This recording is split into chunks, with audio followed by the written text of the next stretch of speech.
ole hmasa ka channel thi ru te in zawai chi bai ka buk chawa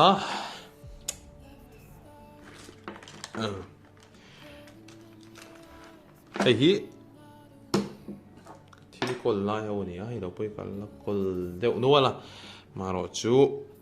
thi soi finan ka pang do heng bi khi hey hi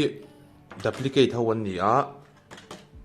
bot hey boy bot in dia 225 and dia duplicate nia hing ho original hey chu kan uin lo se chi ha hey Sennheiser CX180 no nge CX180 nia hing ho hi online ka lei ni a hey offline ka lei ti mina kan naw ina mamo lu tu kan le ni hi ma le tak phei chu an ni lawa kan lei ti khan kan naw in an le ni ma zo ka earphone original chia kan ui hian min se che chaka chu te pang chuan online cha mai thei box si lawa lockdown le engemo transportation thei do wangin chuan lo thei lowin hei kan lei pha ani tiang tai te la hai hua tai tar miang khan video kan tran nang masa bera chuan ngan soi du chu kan phone zuar te hian accessories te in kol veka kol lo in mi ka ring che lawa chumi konga chuan a duplicate hi an kol na sa khop mea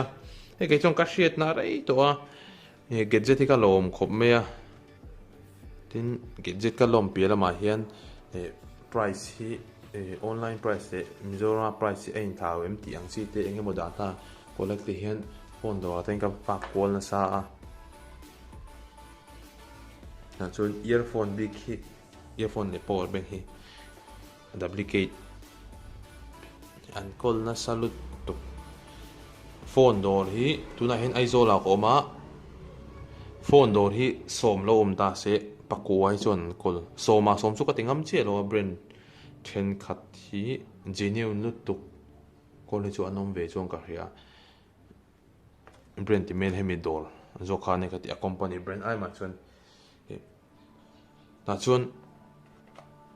heng Sony kan ti te atak ang tak si in JBL kan ti te Skull Candy kan ti te Sennheiser kan ti te bot kan ti te atak ang tak si in man tlop tak an lei ho an lak ho ti tiang khaw kha an kol shau ani heng phone Dawr te hian chu am hasain ka soi masadu adot lia chuan eng tin nge mipuite heng mang he min bum kan ti chuan earphone ka lo du a ti chuan phone Dawr ka pakal ani phone Dawr ka pakal chu Sony ti te lo kan huwa ka mit kha lo la ta em a ta chuan ka thang hal chat mai ni hei mi lo pe teu kan te scroll ve da lawng le la man ngai tak chu lo om ve a he tiang duplicate zinga po hen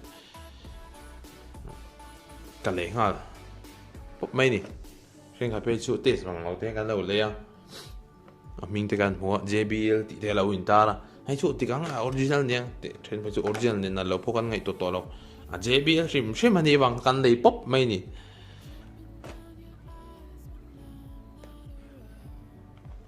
then ka chon tau deuh in ta chon kan lo le a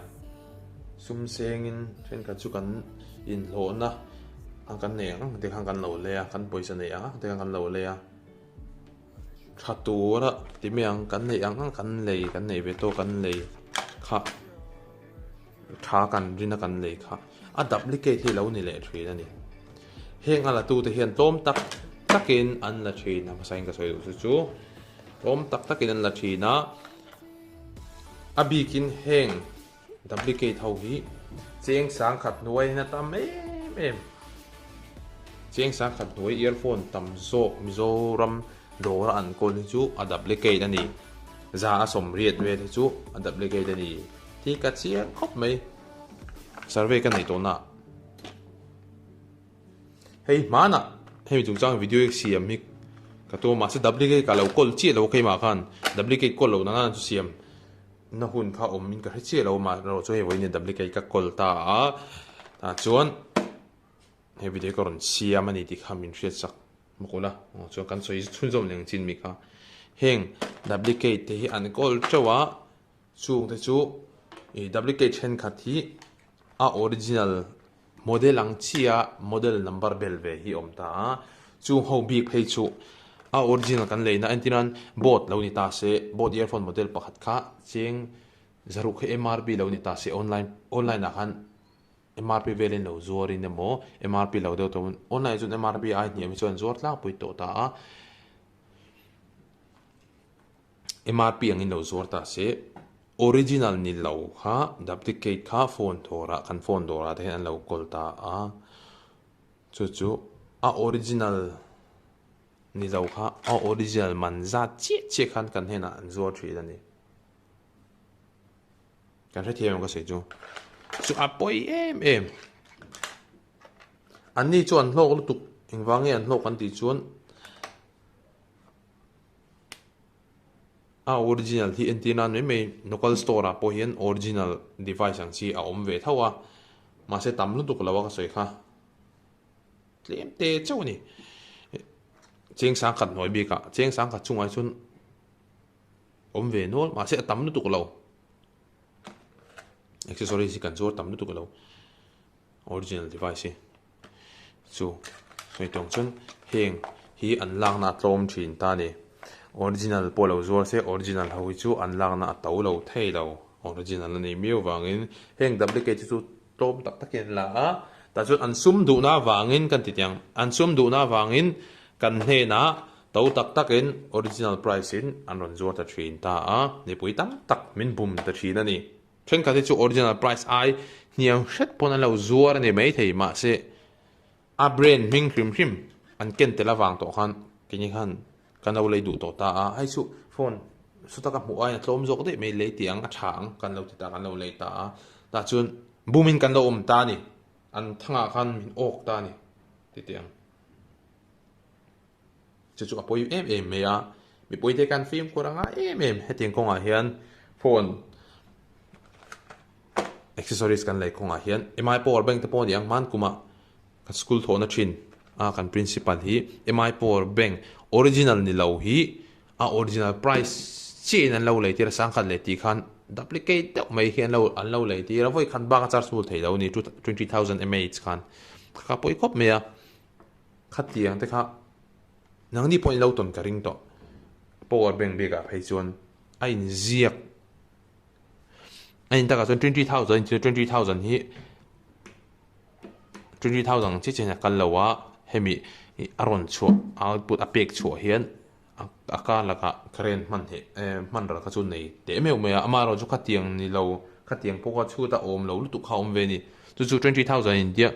4000 mAh phone ang chi te voi khat chau han char su lang chi chu duplicate ti kha chiang lutuk ta khatianga bum tok te pokan om khi ka ring to ni kan tamang ka ti na chu wang chon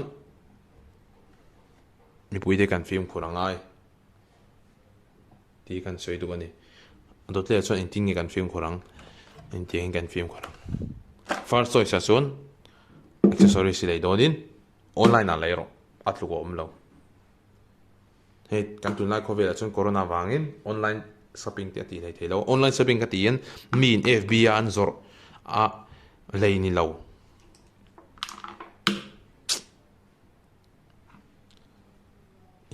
hemi Flipkart kan ti te mi.in ti kan ti ang chi te Amazon kan ti ang chi te a lehi a fu per chu ka soi hmasa du a chu tlugom lo chu first choice na se adot le a chon lo thei lawa heta i le ngai ni chon local store i le ngai ni chon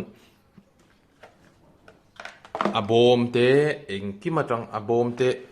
ti tiang abom te tang point hria the a abomi enanga tlema pan deuh derdep deuh ni chon original lo turangai photro khatiang ko chu leilo rama tha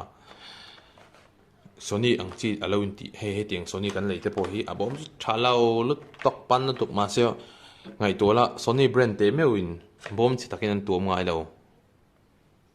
bom te ro te lo tuam ani pon tiang brand tu nang chi chon tha an ko ma hen an ko ma poina quality le tu ani tiang chu atol cher na tu ani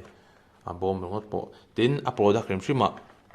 hei a plastic hei sir a tlang sir ten kira bep te oma a then bei chu pakhat ka hriat phei ka chu hemi a brand na hi Sony kan lo ta se s chiang lo tiang chi te kha tiang kha a oma tiang khan original lo duplicate ka hriat thei thina chu kan lo film kon nan pakhat ni se dot le a chuan a to ber na chuan a to ber do tu te poninga a sound quality a sound kha ngai thak chin kha a fu ber ta chu sound ngai thak chin kan ti khan then kha chu earphone tlema e man to ba lo te mangai lo te kan lo ni me thea tin earphone nei ngai lo te pokan lo ni pal takin chungkonga chuan kan thian te emo earphone thane anom chuan khang te ngai thak saka he compare i leidona i leina tur dor i lein tur dor ai vakal nga i compare kha atul ei khai khidanga ngai thang ange sound ain danglam laina music ti khani han ngai thakualanga ta chun original lo chu ai get ve lutuk an chu original ni chu JBL le Sony po hi ni se cheng sangkat cheng janga tanga sangkat inkar chu sound hi in thawna po ma se a in thaw lutuk to lowai nang deuh me ka phang khan a hriat ve lutuk ani khang original branding rim laga khachon duplicate kan ti ho chu a ri a thalo hle bi gani han mang dun cheula a hriat lutuk ani in thaw na hi mo chu left le right pulte tiang te kha oma email hriat a emo thian te zinga te ma chin chang hre deuh he tiang konga an omani chon ro na fu ber nei tla kan ni nge ni lo te ti te kimi zot anga e ro nang tin original lo po hi tlema thave te po yom theya chu tiang chu i leidu ani po in e film kur takin e leidon nia ti khang kan video chu zo ni me ya he video hi thei ram chu mi lo share sakla an chu i share khan midang chan pui ni ti hriala midang buma an ummei tu te he video share wang hian bum na laka an him pa the ni i chan him ti na ni meng chu kalom tak meu ni he video min lo view saka wangin chuan ka channel hi khongai taka min subscribe tu rin ka ngen bok chawani kalome